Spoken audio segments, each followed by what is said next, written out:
Acharam em Joel? Todos acharam Joel? Nós vamos ler o capítulo 2 de Joel, a partir do versículo 25. Eu lhes devolverei o que perderam por causa dos gafanhotos migradores, dos saltadores e dos destruidores e dos cortadores. Enviei este grande exército devastador contra vocês. Vocês voltarão a ter alimento e se saciar, e louvarão ao Senhor, seu Deus, que realiza esses milagres em seu favor. E nunca mais o meu povo será envergonhado. Então vocês saberão que eu estou no meio de Israel, que eu sou o Senhor, seu Deus, e não há nenhum outro. Nunca mais o meu povo será envergonhado. Coloque sua mão sobre esse texto e repita comigo assim: a promessa de Deus é para aqueles que andam com o Senhor, que nunca mais serão envergonhados. Amém e amém. Irmãos, a Marisa fez a gente não combinou nada não, mas a Marisa fez uma introdução aqui da mensagem que eu vou ministrar nessa manhã. E ela falou aqui, realmente o final de ano para todos nós é um tempo de reflexão, é um tempo de nós pararmos e analisarmos. Eu tenho certeza que, à medida que eu for pregando aqui, à medida que eu for compartilhando o texto, muitos de vocês vão começar a fazer uma reflexão nós acabamos de falar aqui a respeito do projeto de vida, e muitos de vocês vão começar a fazer uma reflexão de como que foi o ano. Poxa vida, nós estamos no dia 7 de dezembro, já estamos aí há 23 dias do término, 23, 24 dias, há 3 semanas, mais especificamente do término do ano, e talvez você está olhando para trás, olhando para a sua vida, e olhando e vendo que muitas coisas aconteceram, outras coisas não aconteceram. Talvez para muitos aqui a percepção é de que foi mais um ano como todos os outros, foi mais um ano que não aconteceu nada diferente. Para outros não, foi um ano de avanço, para outros foi um ano de retroceder, enfim. E talvez à medida que eu vá falando aqui, você já vai fazendo essa reflexão. E talvez para muitos que já estão aqui, já fizeram essa avaliação. Ah, pastor, eu estou fazendo essa avaliação já há alguns dias, o ano está findando, eu sempre faço isso, e eu estou olhando para trás, e eu estou vendo que muita coisa não deu certo na minha vida, que tudo continuou da mesma maneira, nada, parece que foi mais um ano perdido, mais um ano que não aconteceu nada de diferente, enfim. Se você está aqui hoje, irmãos, a gente precisa ter, o primeiro entendimento que nós precisamos ter é, se você está aqui hoje, sentado aqui hoje, é porque a boa mão do Senhor te alcançou. Saiba disso, a boa mão do Senhor te alcançou. A gente precisa já começar com esse entendimento, porque muitos que gostariam de estar aqui hoje não têm essa possibilidade, ou porque já partiram, ou porque estão vivendo um momento difícil na vida, na saúde emocional, na saúde física, enfim. E se nós estamos aqui hoje, nesta manhã, podendo ouvir a palavra do Senhor, depois tomarmos a ceia, relembramos um memorial do sacrifício de Cristo por nós na cruz do Calvário, é porque a boa mão dele, independente do que você esteja vivendo na sua vida, é porque a boa mão do Senhor se manifestou sobre a sua vida, e é sobre um pouco disso que eu quero falar hoje. Sabe, irmãos, a gente tem uma percepção, fiz uma introdução dessa mensagem aqui na sexta-feira, na vigília, e uma pena que muitos de vocês não estavam, mas à medida que o tempo vai passando, a gente vai tendo uma percepção de que o tempo está passando cada vez mais rápido. Eu me lembro que alguns anos atrás, meu sogro tem 70 anos, eu me lembro que algum tempo atrás, eu conversando com ele, a gente conversa muito, e eu disse para ele, falei, poxa vida, parece que cada vez que eu vou ficando mais velho, o tempo vai passando mais rápido, as semanas vão passando mais rápido. E ele fez uma reflexão para mim, que ao invés de me abençoar, de me animar, me desanimou. Ele falou assim, rapaz, você vai ver que dos 40 para os 50, você piscou, passou. Dos 50 para 60, é meio pisco. E dos 60 para os 70, não dá nem tempo de piscar. Ele falou assim, à medida que você vai ficando mais velho, que o tempo vai passando, você vai ficando mais velho, parece que o tempo passa mais rápido. E eu confesso para vocês, irmãos, que para mim foi uma decepção, porque eu achei que quando eu fosse ficando mais velho, o tempo ia passar mais devagar, né?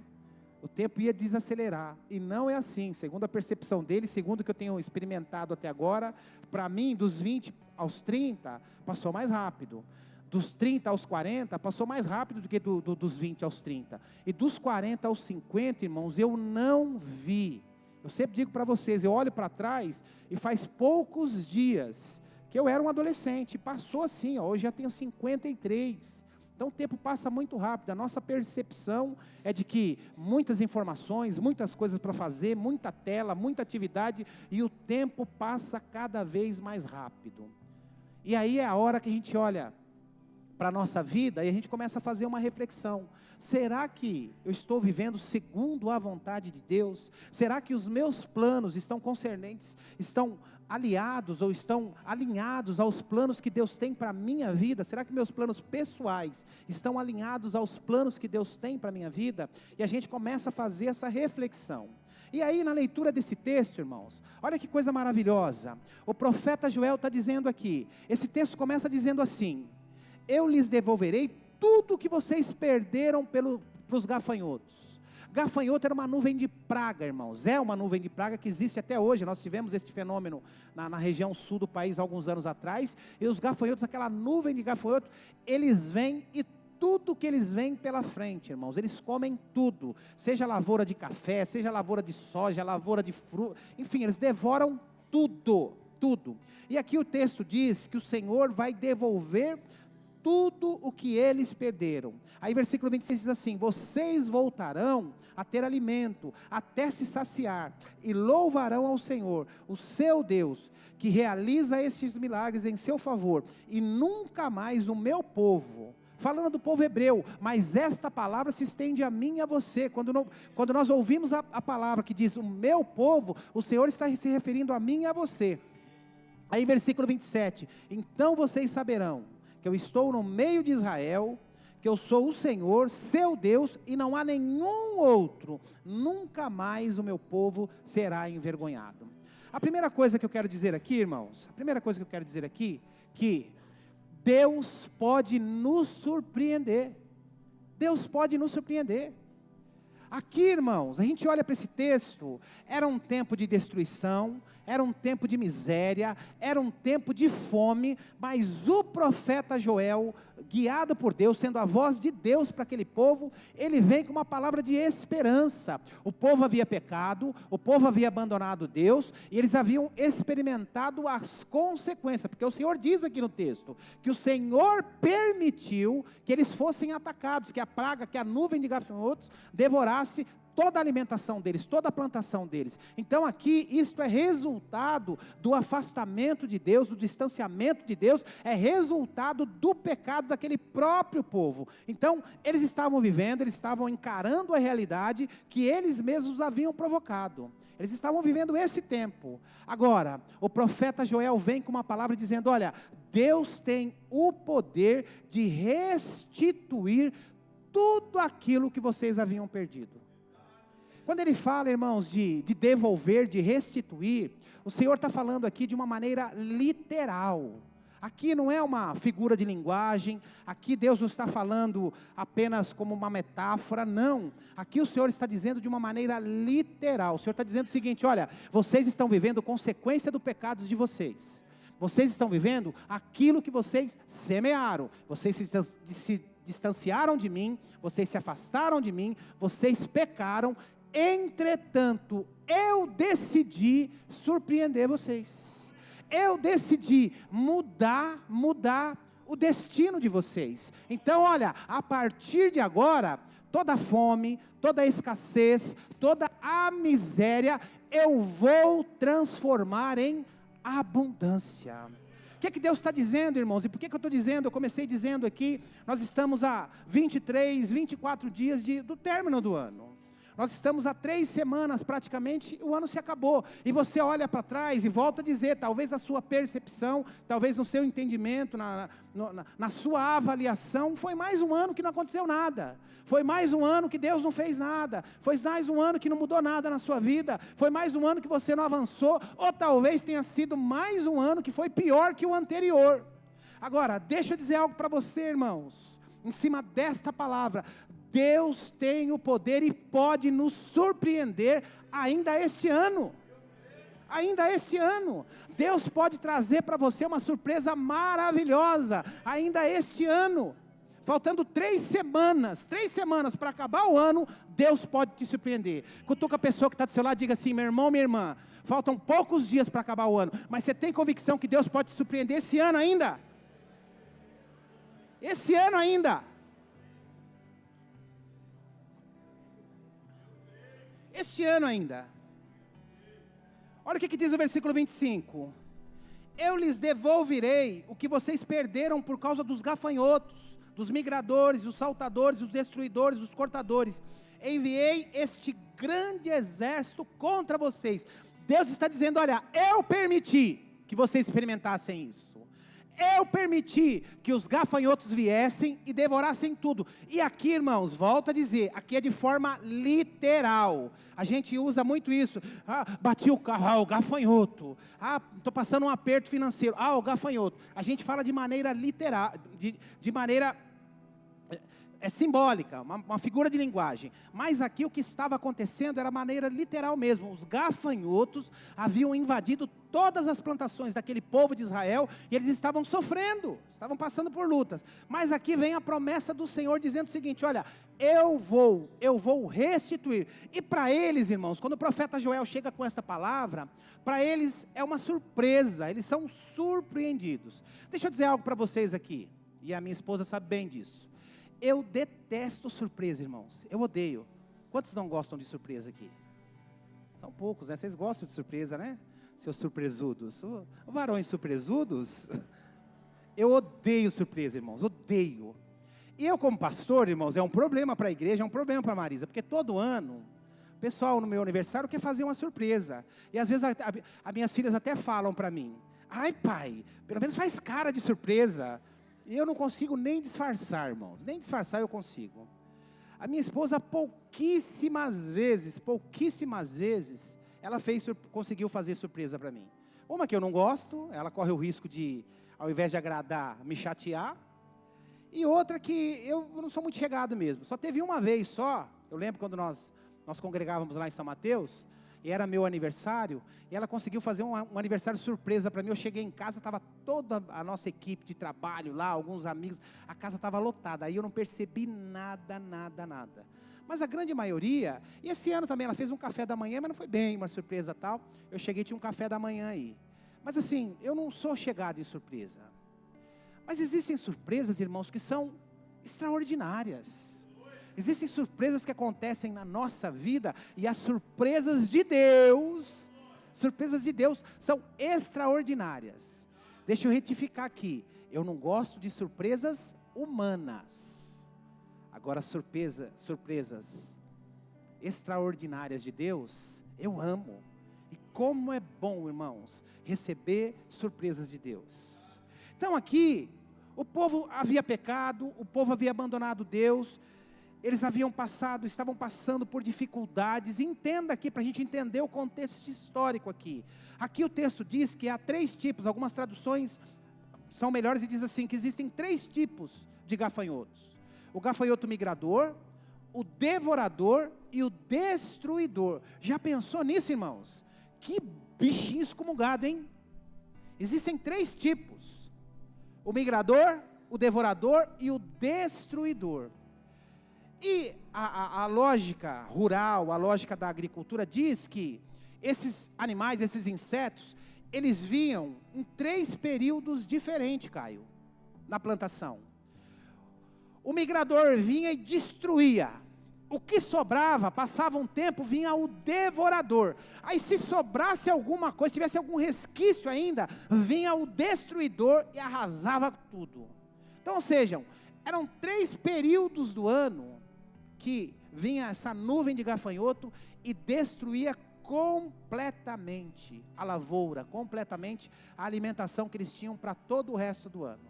Você já pensou nisso, irmãos? É um negócio meio tiririca, né? Pior que tá, não fica. Mas nesse caso aqui, piorava, era a lei do tiririca, piorava sim. Porque vinha o migrador, a coisa ficava ruim. Aí vinha o devorador, piorava mais ainda. Aí o restinho que sobrava, vinha no outro período, o destruidor, e acabava com completamente tudo. Sabe, irmãos, quantas vezes nós já olhamos para alguma situação e talvez você já tenha passado, e você olhou e você disse, não tem como piorar. E lá na frente você viu que tinha como piorar e piorou. É o que esse povo aqui estava vivendo. É o que esse povo estava vivendo durante 3 períodos diferentes do ano. Eles haviam tido tudo aquilo que eles haviam trabalhado durante o ano inteiro, que eles haviam semeado durante o ano inteiro.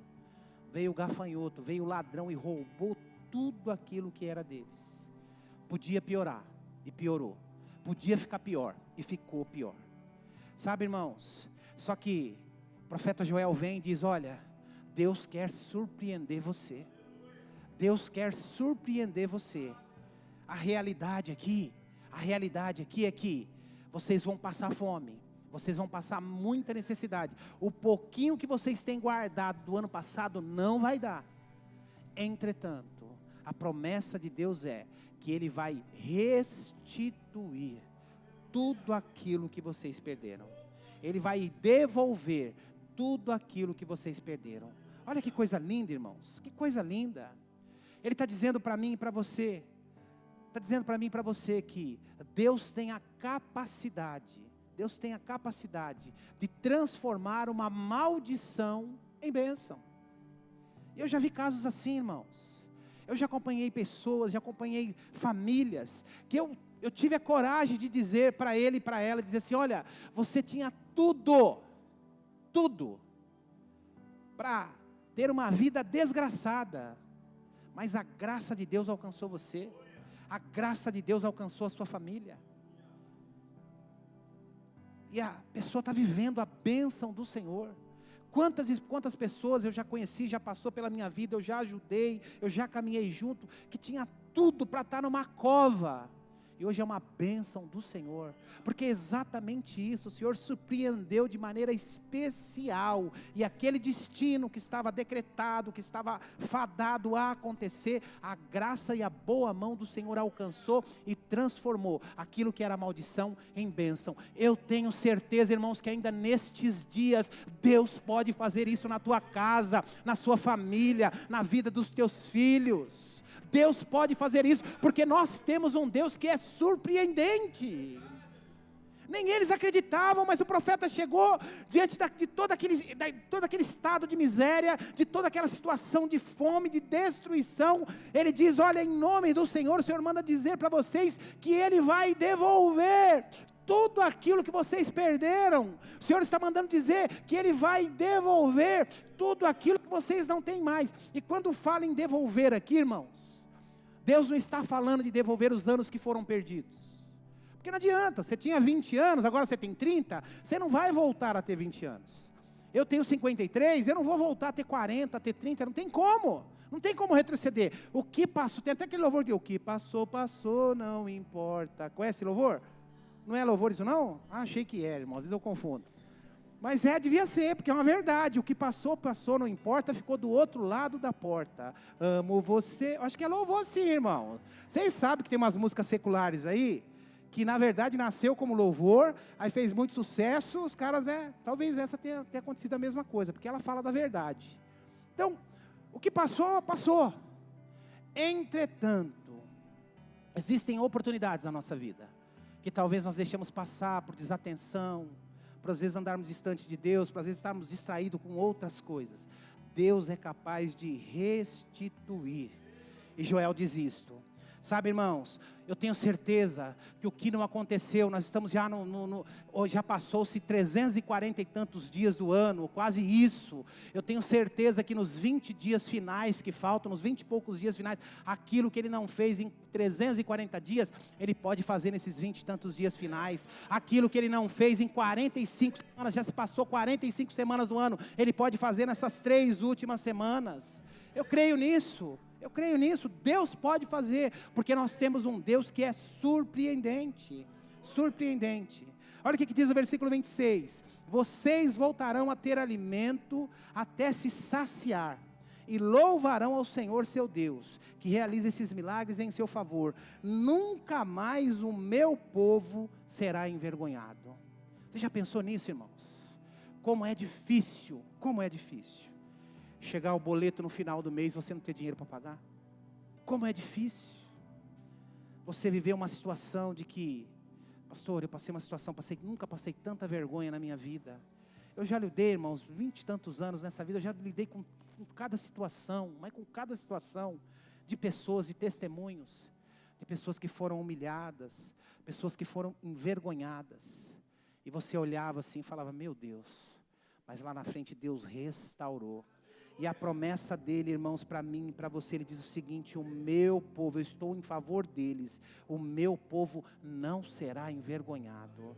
Talvez até aqui você tenha vivido vergonha, talvez até aqui você tenha vivido escassez, mas existe ainda 20 e tantos dias até o final deste ano, que Deus vai poder te surpreender, que toda a vergonha vai virar alegria, vai virar satisfação. Ele diz algo aqui, olha que coisa interessante, eu me lembrei disso, irmãos, olha que coisa interessante. Ele diz assim, então, versículo 26, vocês voltarão a ter alimento e se saciar. Como é difícil, irmãos, abrir a geladeira e não ter o que comer. Eu nunca passei por isso, graças a Deus, eu e a Maria, a gente fala muito sobre isso para as meninas, né? Eu tenho uma crise em casa, quem me conhece mais de perto sabe disso. Eu sou doente, eu não deixo estragar, irmãos. Colocou no prato, tem que limpar. Ah, mas eu não aguento. Colocou no prato, tem que comer. Elas estragam comida escondido de mim. Na minha frente, ninguém estraga comida. Por quê, irmãos? Eu na minha casa, já falei para vocês, nós somos em 7 irmãos. E minha mãe criou praticamente 7 irmãos quase que sozinha. Então vocês imaginam a escassez. Nós nunca passamos fome, mas assim, uma bengala de 30 centímetros... tinha que dividir para 8, a minha mãe, mas... Então vocês imaginam. Eu já falei para vocês aqui, irmãos, e não é ilustração, não, é uma verdade. No tempo que eu era criança, não existia coca de 1,5 litro. Não existia coca de 2 litros. Não existia coca de 2,5 litros. Isso é coisa da nova geração, da geração Z aí. Na nossa época não existia. Só existia coca de 1 litro. E na minha casa, a coca de 1 litro só tinha coca de 1 litro no domingo, que a gente ia na vendinha lá do Anselmo, que eu já contei a história para vocês aqui. A gente ia na vendinha do Anselmo, marcava na caderneta, e uma coca de 1 litro dava para 7 pessoas. E todo mundo tomava e depois fazia assim, ó. Você nunca fez isso? Todo mundo, a gente competia, eu e meus irmãos. Porque era aqueles copinhos de extrato de tomate, os copinhos de extrato de tomate, e era meio copinho de extrato de tomate para todo mundo. Minha mãe era a dona da casa, era um copo de extrato de tomate cheio para minha mãe, e para nós, para os 7, era meio copinho, e dava certinho. A gente comia macarronada, tomava aquela coca devagarzinho e tal, e depois que tomava, era só no domingo. Então assim, eu sei o valor que tem as coisas, E agora não sei porque eu estou falando isso, eu conto nos assuntos. Vamos voltar, eu lembrei. Aí no versículo 26 diz assim, vocês voltarão a ter alimento, até se saciar. O que é se saciar aqui, irmãos? Saciar é quando você come tanto, mas come tanto que você tem que soltar o botão da calça. Quantos já fizeram isso aqui? Eu já fiz várias. Quantos já fizeram isso aqui? Mas é bom, né, irmão? Comer que você senta no sofá, você tem que soltar o botão. Mulheres também, quantas já fizeram isso? De comer, ter que soltar o botão. Irmãos, eu faço muito menos isso hoje, porque hoje eu passo mal, né? Quando eu era mais novo, que eu não passava mal, e hoje eu tenho que controlar muito a minha alimentação, porque tem um monte de coisa que me faz mal. Mas eu fazia muito isso, irmãos. Mas muito, de comer, e não importa se era 10 horas da noite, 11 horas. Hoje, Marisa nem me deixa comer nada de noite, muito tarde. Mas era 11 horas, eu estava na churrascaria, e aí soltava o botão, via com o carro com o botão solto, assim.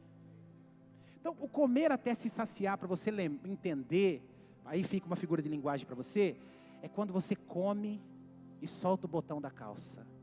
Aquele domingo que você vai lá, o cunhadão fez um churrascão aí bom pra caramba, ou então a sogra fez aquela comida maravilhosa, ou então a sua nora te convidou para comer e fez aí você falou, quanta coisa gostosa, vou comer. Agora vai chegar o final do ano aí, irmãos, você está liberado para a ceia de Natal e para a ceia de Ano Novo, comer até se saciar.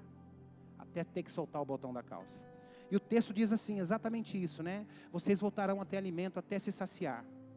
E louvarão o Senhor, o seu Deus, que realiza esses milagres em seu favor. Nunca mais vocês serão envergonhados. Sabe, irmãos, a promessa de Deus para nós é exatamente essa. A promessa de Deus para nós é exatamente essa. Ele quer nos surpreender. Pastor, mas eu tomei tanta decisão errada na minha vida. Pastor, eu tomei tantas decisões erradas profissionalmente. Eu tomei tantas decisões erradas espiritualmente. Nós temos um Deus, irmãos, que à medida que há arrependimento, à medida que eu falo para Ele, Senhor, eu não sei mais o que fazer, somente o Senhor pode colocar a mão e fazer o milagre. Ele vem e nos surpreende de maneira especial. E sabe, irmãos, tem um escritor que eu gosto muito, você já deve ter ouvido falar aqui, o Spurgeon, um pregador, ele é considerado o príncipe dos pregadores. E Spurgeon, ele tem alguns livros, eu tenho alguns livros dele, tem um livro que eu gosto muito dele, é um livro difícil de ler, mas muito bom, eu li na época que eu estava no seminário teológico, que chama Lições aos Meus Amigos, aos Meus Alunos. É um livro muito bom, que abre muito a nossa cabeça em relação ao reino de Deus. Mas ele tem um livro de comentários bíblicos. Eu tenho uma Bíblia também muito boa, comentários bíblicos, eu usei ela durante muito tempo, eu parei de usar porque a capa começou a ficar desfigurada, começou a esfarelar a capa, aí uma irmã arrumou a capa para mim, aí essa segunda capa começou a esfarelar de novo, aí eu tive que mudar, mas é uma Bíblia maravilhosa, eu tenho ela em casa lá, que é a Livra com comentários do pastor Enéas Tonini, que foi meu professor no seminário, já faleceu também, morreu com 102 anos, a maior autoridade, era a maior autoridade em história de Israel aqui no Brasil, no mundo praticamente, né? Professor maravilhoso que eu tive, e é muito boa, para alguns aspectos, para estudo, né? A Bíblia com comentários bíblicos. Por quê? Tem gente que não gosta, por quê? Tem gente que não gosta porque a pessoa gosta de ler o texto da Bíblia e ela gosta dela mesma ter a revelação e a interpretação do texto. Então, a partir do momento que você lê o versículo bíblico e você lê o comentário bíblico daquele autor, aí você fica na visão dele. Então tem pessoas que não gostam por causa disso. Mas isso é ruim para quem não tem muito hábito de ler a Bíblia. Agora, para quem já leu a Bíblia algumas vezes, como eu, como você que já leu a Bíblia, ou alguns textos várias vezes, aí é bom, porque você já tem a sua visão, o seu entendimento formado, e você vai ver agora, vai ver e vai ler agora o entendimento de um outro teólogo. Então, por que eu estou dizendo isso? Porque Spurgeon, ao ler esse texto que eu acabei de ler para vocês aqui, esses 3 versículos, ele fez o seguinte comentário, olha que coisa linda, ele diz assim: há uma maneira estranha e maravilhosa de Deus restituir bênçãos desperdiçadas. Olha que coisa, ele leu esse texto aqui: eu lhes devolverei o que perderam por causa dos gafanhotos, migradores, salteadores, destruidores e cortadores. Enviei um grande exército devastador contra vocês. Vocês voltarão a ter alimento, até se saciar, e louvarão ao Senhor seu Deus, que realizará esses milagres em seu favor. Nunca mais o meu povo será envergonhado. Então vocês saberão que eu estou no meio de Israel, que eu sou o Senhor, seu Deus, e não há nenhum outro. Nunca mais o meu povo será envergonhado. Aí diante desse texto, Spurgeon foi tão impactado que ele faz este comentário bíblico sobre esse texto. Há uma maneira estranha e maravilhosa, porque é estranho mesmo, irmãos. É estranho. Eles haviam sido devastados pela praga do gafanhoto, não tinha nada para comer. Eles sabiam que os dias eram de fome. E aí o Senhor está dizendo o seguinte para eles: olha, eu vou devolver tudo que vocês perderam. Agora em tempo de fome vai virar tempo de fartura. Vocês vão se saciar de ter que abrir o botão da calça, de tanto que vai ter comida para vocês. Aí Spurgeon escreve isso, que é uma maneira estranha e maravilhosa de Deus restituir bênçãos desperdiçadas. E o que são bênçãos desperdiçadas? São bênçãos que nós perdemos muitas vezes por estarmos distraídos, irmãos. O Senhor está desejoso de nos abençoar. Eu já falei para você, o texto da palavra diz que Deus não tem prazer quando nós não caminhamos bem. A alegria do Senhor é quando eu e você caminhamos bem em todas as áreas da nossa vida. Então, o mundo espiritual está repleto de bênçãos para a nossa vida, para a nossa casa, para a nossa família. Agora, basta que nós estejamos atentos para aquilo que Deus quer fazer, para aquilo que Deus quer realizar em cada um de nós, para aquilo que Deus quer realizar em cada um de nós. Eu estava essa semana, irmãos, conversando na sexta-feira na vigília, conversando com o irmão, né? O irmão Francisco, e ele estava contando para mim, ele trabalha com refrigeração, né? E ele, há um tempo atrás, ele ligou para nós, ele falou assim: pastor, eu reparei que a geladeirinha que tem lá na igreja, ela é pequenininha, ela já está meia... Pastor, eu ganhei uma geladeira novinha, uma geladeira muito boa, muito maior, e você não quer ir para a igreja não? um amigo meu me deu, só que ela está com o motor queimado. Só que o motor é baratinho, pastor. A gente compra o motor, eu troco de graça, levo lá, instalo, tal. Falei, sim. Conversou com a Marisa, nós compramos o motor acho que foi R$500. Só que é uma geladeira de R$4.000. Novinha. Ele trocou o motor para nós e trouxe aqui. E nós temos uma geladeira, que foi até uma doação nossa para a igreja. Foi a nossa primeira geladeira, irmãos. Nós casamos em 97. E nós compramos essa geladeira 1 ano antes de casar, em 96. Quando o casal começa a montar as coisas lá, né? Era aquela geladeirinha pequenininha que as duas coladinhas, essa que tem aí na cantina, as duas coladinhas, um lado é freezer, o outro lado, a Marisa já, desde aquele tempo já tinha desejo por freezer, irmãos. Já tinha desejo por freezer. Ainda bem que ela é uma mulher de Deus, né? Porque, ou mulher que gosta de freezer, irmão, misericórdia. Eu não vou falar como eu chamo o freezer dela, não, senão ela vai ficar brava comigo. Porque sempre que eu quero comer alguma coisa, está congelado. Eu vou falar, vocês são de casa. E eu chamo o freezer dela de cemitério. Porque, irmão, tudo que eu vou comer tá petrificado. Então é difícil. Toda vez que eu quero alguma coisa. Ontem ela comprou um sorvete lá. Como é o nome da marca lá do trem? Como é? Bate, que sorvete. Quantos já comeram o sorvete Bate aqui? Que sorvete gostoso, irmãos. E ela comprou um pote. Ela sabe que eu gosto, comprou um pote. Eu fui comer, mas estava uma pedra, irmão. Mas que raiva que deu. Aí meu sogro estava em casa, meu sogro falou, rapaz, esquenta aí a colher eu esquentei a colher no fogo para poder tirar lá o pote do sorvete. Mas é uma pedra, se taca na cabeça de um, mata. Mas voltando aqui. E aí, irmãos, ó, nós passou o tempo, tal, essa geladeira foi comprada em 96. Então a geladeira tem 29 anos. E aí o Chico trouxe a geladeira para nós e tal, e o que aconteceu? Não tinha espaço.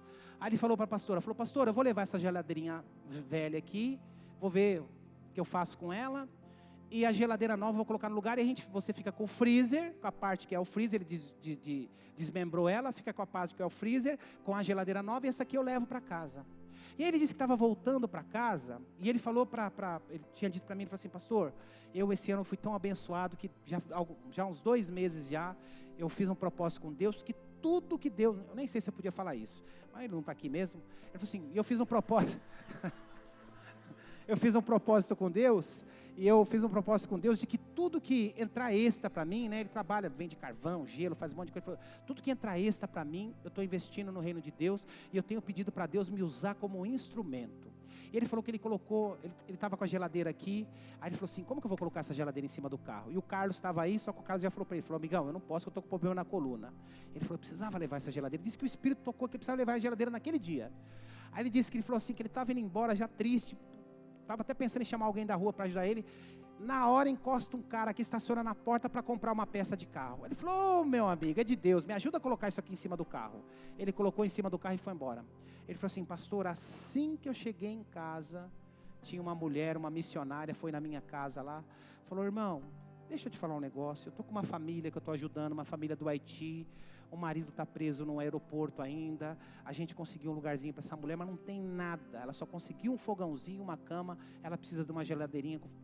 Aí ele falou, é de Deus. Ele falou assim, pastor, eu nem descarreguei, eu peguei a geladeira e fui levar lá no barraquinho da mulher.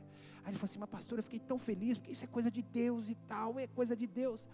Exatamente isso, irmãos, exatamente isso. Quando nós alinhamos os nossos planos, os nossos projetos, diante dos planos e dos projetos de Deus, nós viramos instrumentos, e não só na nossa vida, mas nós transformamos aquilo que era maldição na vida das pessoas em bênção. E quando Spurgeon diz isso, é uma maneira estranha e maravilhosa de Deus restituir bênçãos que foram desperdiçadas. É exatamente isso. Muitas vezes nós estamos distraídos, preocupados com um monte de outras coisas e perdemos bênção. Mas Joel diz aqui, olha, o destino de vocês, o que estava preparado, separado para vocês, era tempo de miséria e de fome, mas Deus resolveu surpreender e transformar a maldição da vida de vocês em bênção, e é assim que Ele quer fazer na vida de cada um de nós. Há tempo ainda, irmãos, há tempo de você terminar esse ano abençoado, há tempo desse ano ser um dos melhores anos da sua vida ainda. Deixa eu dizer algo e profetizar algo para você. Ainda este ano você vai receber notícias maravilhosas. Ainda este ano você receberá bênçãos maravilhosas na sua vida. Em nome do Senhor Jesus. Em nome do Senhor Jesus. Deus sabe, versículo 27. Então vocês saberão que eu estou no meio de Israel, que eu sou o Senhor Deus, e que não há nenhum outro. Nunca mais o meu povo será envergonhado. Deus sabe, irmãos, qual é a minha, qual é a sua urgência. Ele nos coloca em lugares específicos, como o caso do Chico que eu acabei de falar. Quantas vezes você estava numa situação, num momento da sua vida que você falou, não tem jeito, não tem como sair deste buraco, não tem como sair dessa situação. E Deus veio, fez um milagre, fez um rebuliço e mudou a sua vida e tirou você daquele embaraço. Eu lembro, todas as vezes que eu lembro disso, eu lembro da vida de José, irmãos.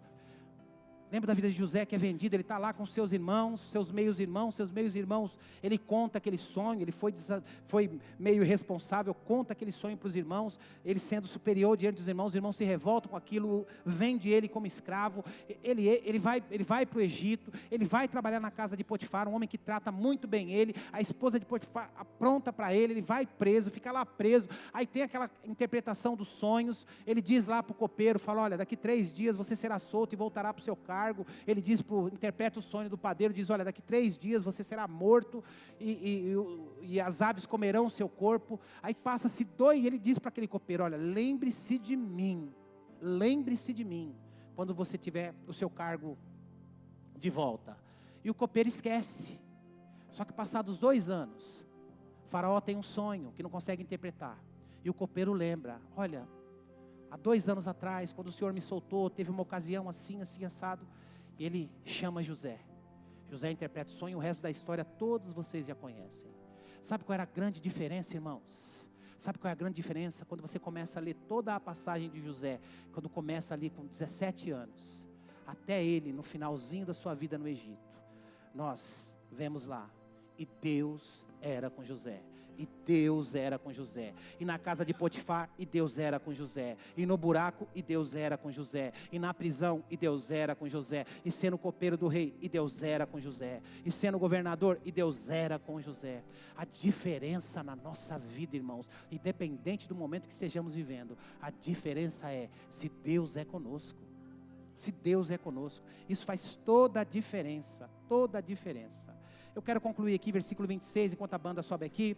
Vocês voltarão a ter alimento e se saciar, e louvarão ao Senhor seu Deus, que realiza milagres em seu favor, e nunca mais o meu povo será envergonhado. Meu irmão, mais uma vez vou te fazer aquela pergunta e fazer a afirmação, né? Eu não sei o que você está vivendo, eu não sei como está a sua vida financeira, eu não sei como está a sua saúde, eu não sei como está seu casamento, eu não sei como estão as coisas lá na sua casa, mas uma coisa eu sei, irmãos, nós temos um Deus surpreendente, que quer nos surpreender ainda este ano. Então não sei se na sua casa há tristeza, não sei se na sua casa há fome, não sei se na sua casa há vergonha, se na sua vida há vergonha. O que eu sei é, nós temos um Deus que quer transformar todas estas coisas em alegria, em prazer. Deus pode mudar, Deus pode nos surpreender. Quantos creem que Deus pode ainda este ano surpreender a sua casa, a sua vida, os seus filhos? Deus pode fazer, irmãos, em poucos dias, nesses últimos dias que faltam no ano, aquilo que Ele não fez o ano inteiro. Ah, mas por quê? Porque Deus é surpreendente. Amém? Deus, ouça essa frase, Deus pode fazer, nesses 20 e poucos dias que nos faltam ainda, que nos restam este ano, aquilo que Ele não fez o ano inteiro, aquilo que você não experimentou o ano inteiro. E por quê? Porque nós temos um Deus que é surpreendente. Amém? Vamos ficar em pé, eu quero orar com vocês.